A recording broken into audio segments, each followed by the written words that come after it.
शिक्षाओं का अनमोल ये खजाना हर दिल पे लिख दिया है, हर दिल पे लिख दिया है जिंदगी का अफसाना।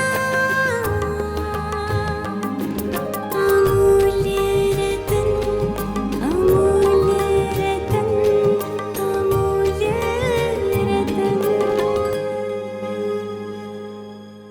ये श्रृंखला सर्व आत्माओं के पिता परमात्मा शिव के द्वारा उच्चारित महावाक्यों के संकलन पर आधारित है।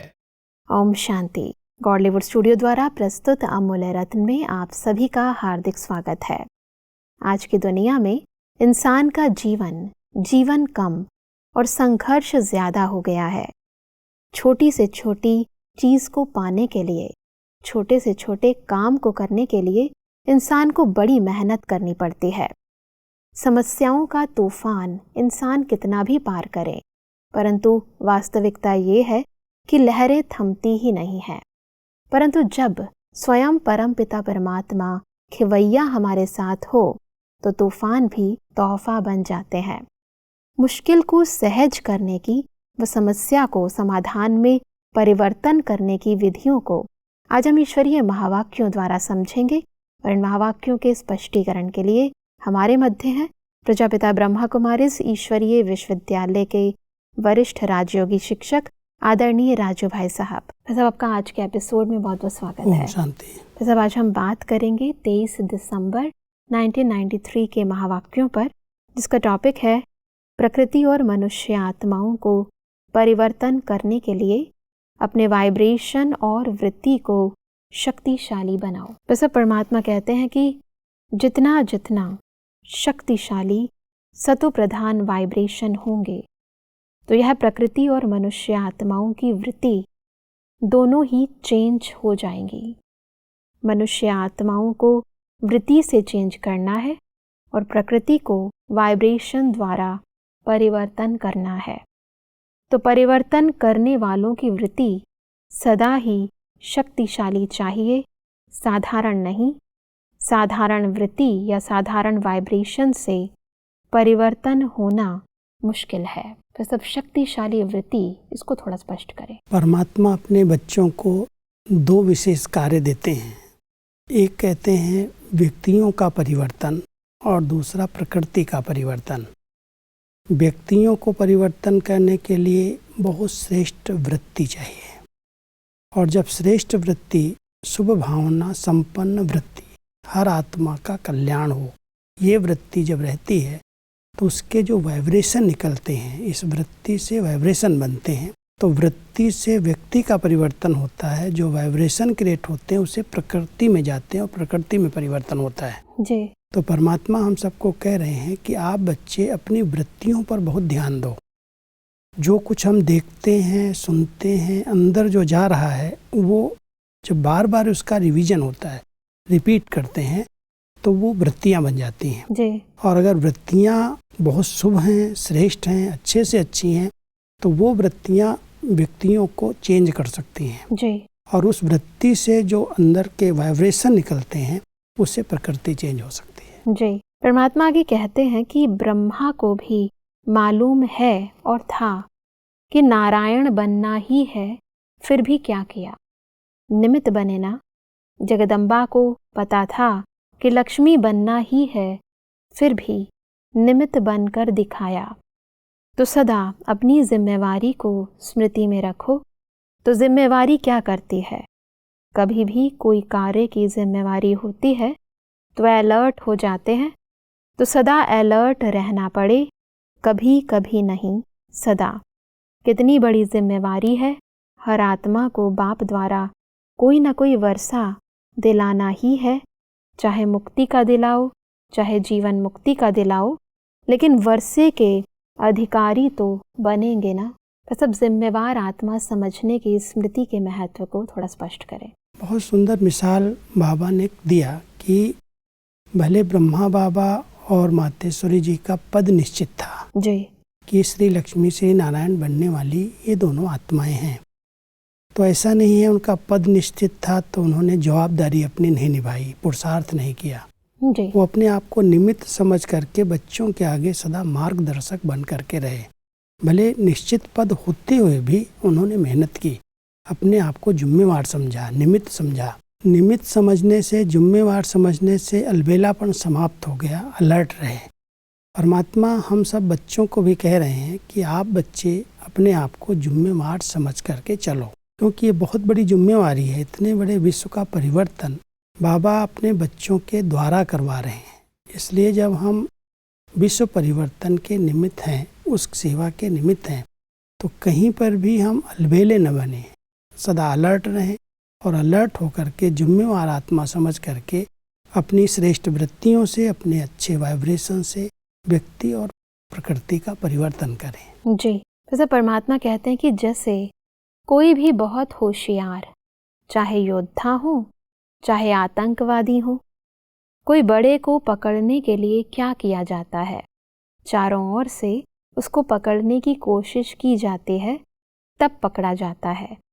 तो यह भी एक ही समय पर मनसा में, वाणी में भी, संबंध संपर्क से भी, वायुमंडल में ये चारों ओर का घेराव हो, तभी ये विशेष निमित्त बनने वाली आत्माएं समीप आएंगे। एक बहुत सुंदर सेवा का एक साधन परमात्मा बता रहे हैं जी। कि कई जो ऐसे माइक क्वालिटी की विशेष आत्माएं हैं जिनसे हम सेवा कराना चाहते हैं, जी। तो परमात्मा कहते हैं उनको समीप लाने की एक अच्छी विधि है। मिसाल बहुत साधारण दिया कि आज कोई योद्धा होता है, अगर उसको पकड़ना हो, बहुत पहलवान हो, बहुत मजबूत हो, तो लोग उसको चारों तरफ से पहले घेर लेते हैं। ऐसे ही अगर कोई आतंकवादी को पकड़ना होता है तो चारों तरफ से घेराव करके फिर पकड़ पाते हैं। ऐसे ही अगर कोई आत्मा को इस बेहद सेवा में निमित्त बनाना है, उनके तन मन धन को सफल कराना है, तो सबकी श्रेष्ठ वृत्तियों का एक घेराव बनना चाहिए। जो भी पवित्र शुद्ध आत्माएं हैं, जो निमित्त हैं, वो ऐसा अपना शुभ संकल्प करें, ये आत्मा परमात्मा का बच्चा बने, ये वारिस बने, निमित्त बने, विश्व परिवर्तन में इसका योगदान हो। तो जब हम सब आत्माएं सब एक संकल्प कर लेती हैं, तो संकल्पों का एक घेरा बन जाता है और उस घेरे के आधार से वो आत्मा समीप आती है और समीप आने के बाद वो सेवा में सहयोगी बन जाती है। ऐसा परमात्मा कहते हैं कि सदा अपने को बेहद के सेवाधारी और सदा के सेवाधारी, हर संकल्प में, हर सेकंड में सेवाधारी बनाओ। इसको कहा जाता है बेहद के सेवाधारी। ऐसे नहीं 4 घंटा तो सेवा कर ली, नहीं, सदा सेवाधारी। परमात्मा अपने बच्चों को 2-4 घंटे के सेवाधारी नहीं बनाना चाहते हैं। जी। संकल्प से, वाणी से, कर्म से, संबंध संपर्क से जो आत्माएं हमारे समीप आ रही हैं, हम सबके सेवा के निमित्त हैं और सदा सेवा पर हैं। 2-4 घंटे के सेवाधारी नहीं हैं। लेकिन मान लो कोई कर्मणा सेवा 2-4 घंटे की हो सकती है, लेकिन अगर हमारी अच्छी वृत्तियां हैं, हमारी शुभ भावनाएं हैं, तो उन शुभ भावनाओं के आधार से कोई संपर्क संबंध में आ रहा है तो उसको दृष्टि दे करके, उसको 2 शब्द बोल करके भिन्न भिन्न रीति से हम आत्माओं की सेवा कर सकते हैं। जी। तो परमात्मा हम सबको कह रहे हैं कि सेवाधारी कभी ये नहीं कह सकते मेरी तो सेवा पूरी हो गई, यही 2-4 घंटे मैंने कर ली। वो तो सदा सेवा पर रहते हैं। कोई भी प्रकार से सेवा के लिए हम निमित्त हैं, तो अपने आप को सेवाधारी समझना माना निरंतर सेवा पर रहना। परमात्मा आगे कहते हैं कि कैसी भी कड़ी परिस्थिति हो, लेकिन खेल समझने से कड़ी समस्या भी हल्की बन जाती है। तो जो न्यारा और प्यारा होगा, वो सदा हल्का अनुभव करने के कारण डबल लाइट होगा, कोई बोझ नहीं, क्योंकि बाप का बनना अर्थात सब बोझ बाप को दे दिया। सब समस्याओं के समाधान को थोड़ा स्पष्ट करें। कई बार ऐसी बातें आ जाती हैं जिसमें व्यक्ति उलझ जाता है कि अब क्या होगा, कैसे होगा। परमात्मा कहते हैं कितनी भी कड़ी समस्या आ जाए, कितनी बड़ी बातें आपके सामने आ जाएं, आप अगर शक्तिशाली स्थिति में रहते हो, आप अपने स्वधर्म में स्थित हो, तो आप उस कड़ी परिस्थिति को, बड़े से बड़े पेपर को अपनी श्रेष्ठ स्थिति के आधार से पार कर सकते हो। आपके पास वो पावर है। लेकिन कई बार हम उन परिस्थितियों को सोच सोच करके बढ़ा देते हैं। ऐसी बात हो गई, ये बात हो गई। परमात्मा कहता है सोचने की बजाय, वर्णन करने की बजाय आप अपनी ऊंची श्रेष्ठ स्थिति में स्थित हो जाओ। परिस्थितियां कितनी भी कड़ी हों, परिवर्तन हो जाएंगे। परमात्मा कहते हैं कि डबल लाइट का अर्थ ही है सब कुछ बाप हवाले करना। तन भी मेरा नहीं, ये तन तो सेवा अर्थ बाप ने दिया है। आप सब ने तो वायदा कर लिया ना कि तन भी तेरा, मन भी तेरा, धन भी तेरा। ये वायदा किया है कि तन तेरा है, बाकी आपका है। जब तन ही नहीं तो बाकी क्या? तो सदा कमल पुष्प का दृष्टांत स्मृति में रहे कि मैं कमल पुष्प समान न्यारी और प्यारी हूँ। जब आपकी रचना कमल न्यारा रह सकता है तो आप मास्टर रचता उससे भी ज्यादा रह सकते हो। बस अब डबल लाइट स्थिति को स्पष्ट करें। क्योंकि डबल लाइट स्थिति बनाने के लिए जो कुछ हम सब ने समझा ये मेरा है, परमात्मा कहता है उस मेरे को तेरे में परिवर्तन करो। तन मन धन संबंध जो भी हमारे साथ हैं उन सब को जब हम बाबा के हवाले कर देते हैं, उनको समर्पित कर देते हैं, तो हम हल्के हो जाते हैं, डबल लाइट हो जाते हैं। और हल्की चीज़ सदा कीचड़ पानी में भी ऊपर कमल के समान रह सकती है। परमात्मा कहते हैं प्रवृत्ति हैं, जवाबदारियां हैं, बहुत सारी सेवाएं हैं, सबके बीच में रहते हुए अगर अपनी न्यारी प्यारी डबल लाइट स्थिति बनानी है तो सब कुछ मेरे को तेरे में बदल दो जी। तो डबल लाइट बन जाएंगे और स्थिति कमल फूल के समान बन जाएगी।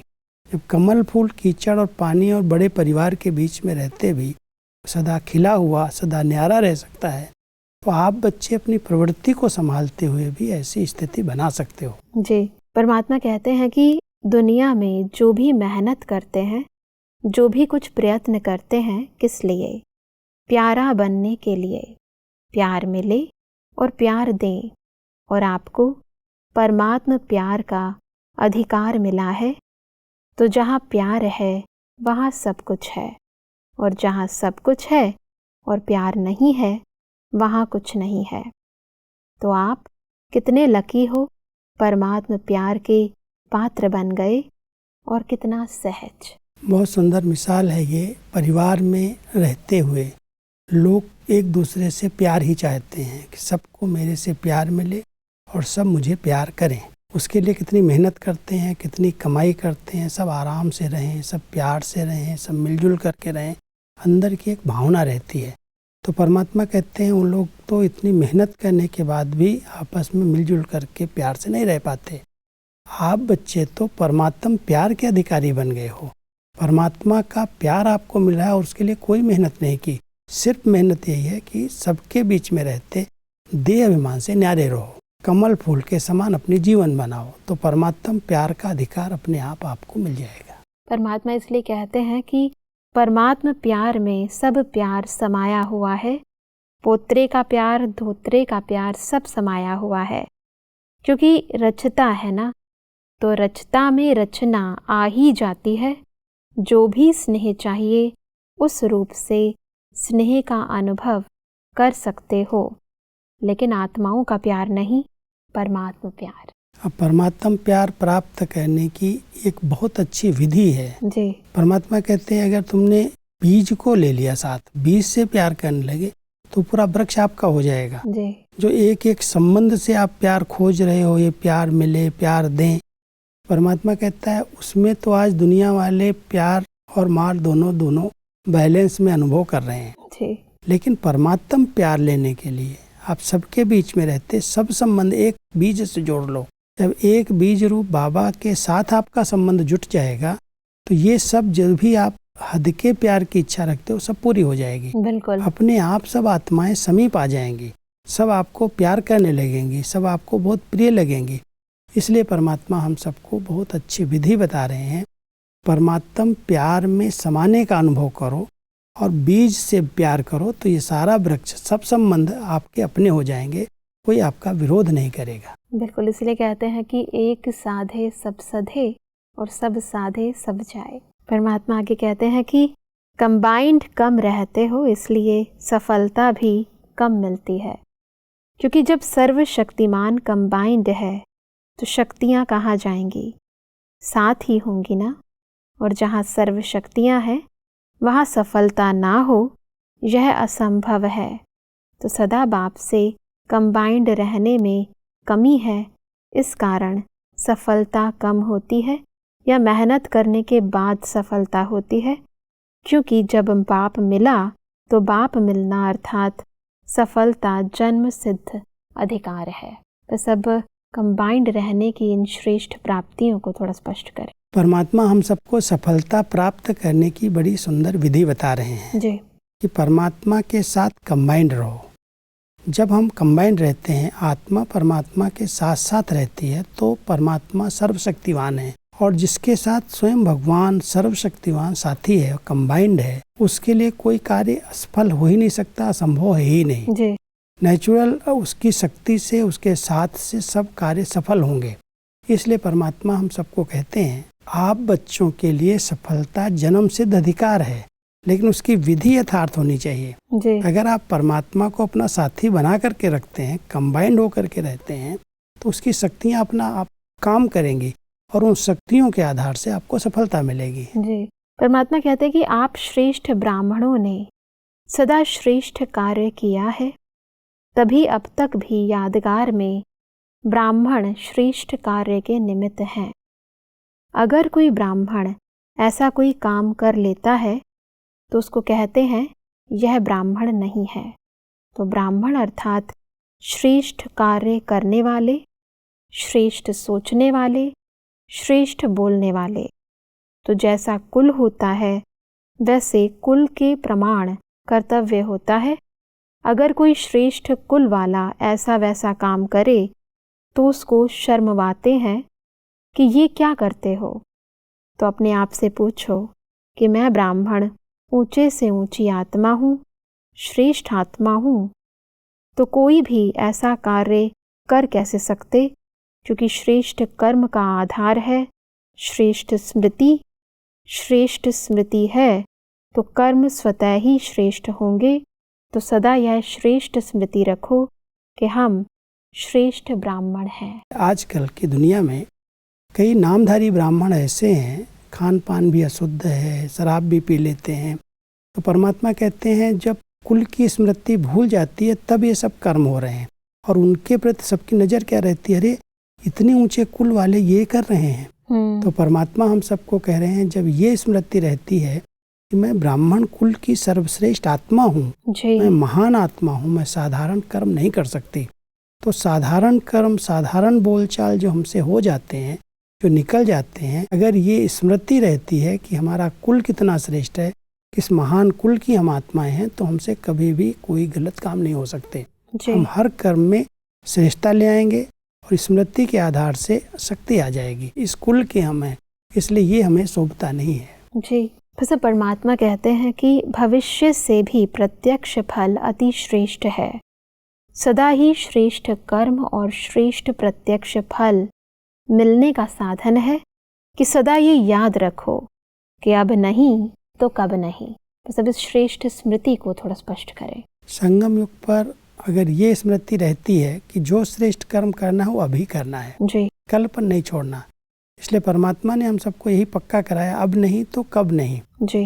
कोई भी कार्य करना है अभी अभी करना है, तुरंत करना है, उसका फल अच्छे से अच्छा मिलेगा। जी। इसलिए परमात्मा कहते हैं जो श्रेष्ठ कर्म करना है, जो अच्छा संकल्प आता है, मान लो आपको ये संकल्प आता है कि मैं अपना तन सफल कर लूं, या अपने इस सेवा को मैं अभी अभी करके पूरा करूं। जी। बीच में माया क्या करती है, चांस लेती है, सोचती है कि इसको डिले करा दो। शुद्ध श्रेष्ठ संकल्प को अगर हमने डिले कर दिया तो 1 घंटा 2 घंटा 4 घंटे के बीच में माया अपना वार कर देगी, फिर कहेंगे कर लेंगे, हो जाएगा।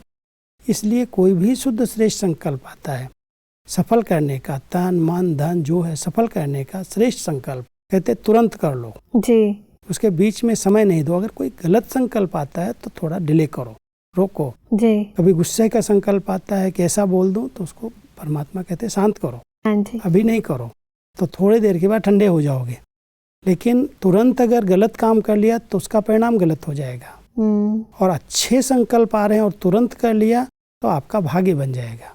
इसलिए परमात्मा कहते हैं जो ऊंचे से ऊंचे श्रेष्ठ संकल्प आते हैं उसके लिए स्लोगन याद रहो, अभी नहीं तो कभी नहीं। बिल्कुल। फिर परमात्मा कहते हैं कि जो जितना आगे होता है उसको तूफान भी सबसे ज्यादा क्रॉस करने होते हैं। लेकिन वो तूफान उन्हों को तूफान नहीं लगता, तोहफा लगता है। ये तूफान भी गिफ्ट बन जाती है अनुभवी बनने की, तो तोहफा बन गया ना। परमात्मा हमेशा कहते हैं जो कोई भी कार्य आप निमित्त बन करके करेंगे जी तो आगे होंगे तो आपको सब बातों का सामना करना पड़ेगा। बिल्कुल। आज इंजन है, ट्रेन के आगे इंजन है, अगर कोई तूफान आ रहा है सामने से पहले उसी को क्रॉस करना पड़ेगा। बिल्कुल। तो परमात्मा कहते हैं आप बच्चे अगर निमित्त बनते हो कोई कार्य के लिए और आपके आगे कोई विघ्न आते हैं तो वो विघ्न, वो तूफान तोहफा बन जाएगा, आपके लिए गिफ्ट बन जाएगा। और वो गिफ्ट है अनुभवी बनने की। आप उसको पार करने में अनुभवी बन गए, फिर ऐसी कोई बातें आएंगी तो आप सहज उसको पार कर लेंगे।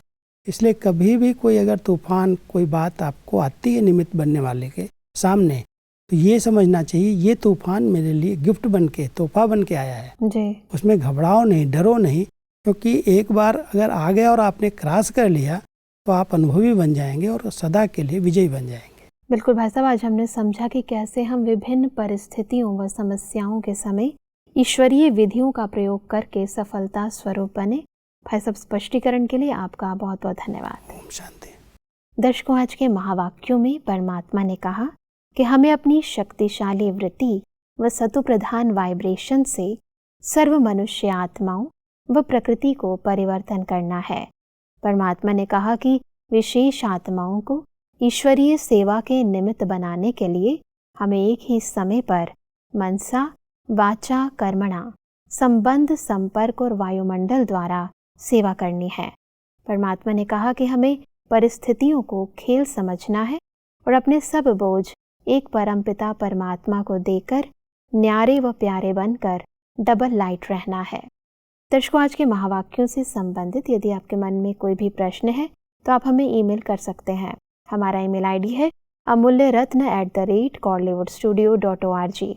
अगले एपिसोड में एक और अव्यक्त वाणी के साथ आप सभी के समक्ष हम फिर हाजिर होंगे। तब तक के लिए लेते हैं इजाजत। ओम शांति। मुख्य सार। परिवर्तन करने की विधि। मनुष्य आत्माओं को वृत्ति से और प्रकृति को वाइब्रेशन द्वारा परिवर्तन करना है। परिवर्तन करने वालों की वृत्ति सदा ही शक्तिशाली चाहिए, साधारण नहीं। संगम युग का महत्व। जमा करने का समय अब है। सतयुग में जमा नहीं होगा, वहाँ कर्म अकर्म होंगे, क्योंकि वहाँ के कर्म का संबंध भी यहाँ के कर्मों के फल के हिसाब में है। अगर बाप के सच्चे बच्चे बने तो बाप दाल रोटी खिलाते रहेंगे। सफलता आगे पीछे घूमती रहे, इसके लिए बाप के साथ कंबाइंड रहो।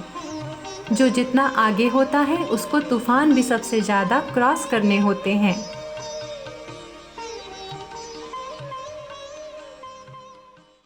अधिक जानकारी के लिए संपर्क करें Amulya Ratan Godlywood Studio, Manmohini Van, Shanti Van post, Abu Road 307510, district Sirohi, Rajasthan.